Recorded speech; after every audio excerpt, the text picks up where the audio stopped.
அதுக்கப்புறம் நேத்து இன்னைக்கு அதிமுக பொதுக்குழு நடந்தது. பொதுக்குழுல ஒரு முடிவு பண்ணாங்க, தீர்மானம் போட்டாங்க, முடிவுலாம் பண்ணாங்க. அது அவங்க கட்சி விவகாரம், அது யார் வேணா அவங்க கட்சிக்கு வரலாம், அது யாரும் தலையிட வேண்டாம், நாங்க தலையிட போறதுல அது கருத்துக்களும் இல்லை. அவங்க கட்சியில யார் தலைமை ஏற்கிறதோ யார் வர்றதோ அது அவங்க கட்சி பிரச்சனை. அதுல ஆனா அதுல ஒரு வேடிக்கை என்னன்னா, ஜெயலலிதாவுக்கு நோபல் பிரைஸ் கொடுக்கணுமா,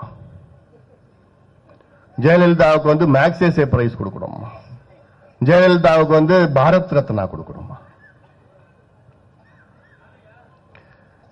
என்ன பண்ணாங்க இவங்க? தமிழ்நாட்டுக்கு என்ன பண்ணாங்க? தமிழ்நாடு ஏதாவது ஒரு துளி அளவில் முன்னேற்றம் பண்ணிருக்காங்களா? 14 ஊழல் வழக்கு அவங்க மேல இருந்தது. இன்னும் ஊழல் வழக்கு சுப்ரீம் கோர்ட்ல இருக்குது. 2 முறை பதவியில் இருந்த நேரத்திலே ஜெயிலுக்கு போயிருக்கிறாங்க ஊழல் குற்றச்சாட்டுக்காக. இவங்களால தமிழ்நாடு ஏதாவது ஒரு முன்னேற்றம் தமிழ்நாட்டுக்கு வந்திருக்கிறதா?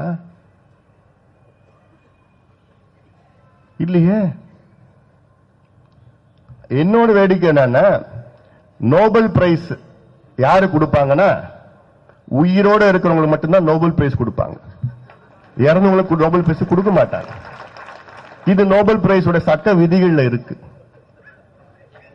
இதை கூட தெரியாம ஒரு ஆளுங்கட்சியோட தீர்மானத்தில் போடுறாங்கன்னா வெக்கக்கேடு. இதுல பாரத் ரத்னா வேற. பாரத் ரத்னா யாரு கொடுக்கணும்? அப்பழக்கற்றவர்கள், அப்துல் கலாம் போன்றவர்கள், நேர்மையானவர்கள், மக்களுக்காக சாதித்தவர்கள்.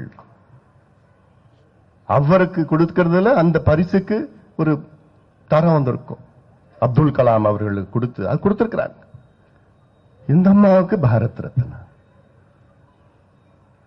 இது நான் தங்க தாரகை விருதான், அதெல்லாம் காசு கொடுத்து வாங்கறதுக்கு. இதெல்லாம் ஏன்னா ஒரு அளவே இல்லையா? அசிங்கமா. அதாவது எனக்கு நான் டெல்லிக்கு போனாலே என்னை பார்த்தாலே சிரிக்கிறான். ஐயோ, அம்மா, சின்னம்மா, அப்புறம் குட்டியம்மா, என்னென்னமோ வரும். காலில் விழ. என்ன கலாச்சாரம் தெரியல. சுயமரியாதை, தன்மானம், மானம், ரோஷம்.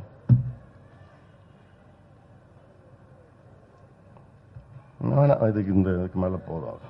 வேற என்ன மோனா பேசி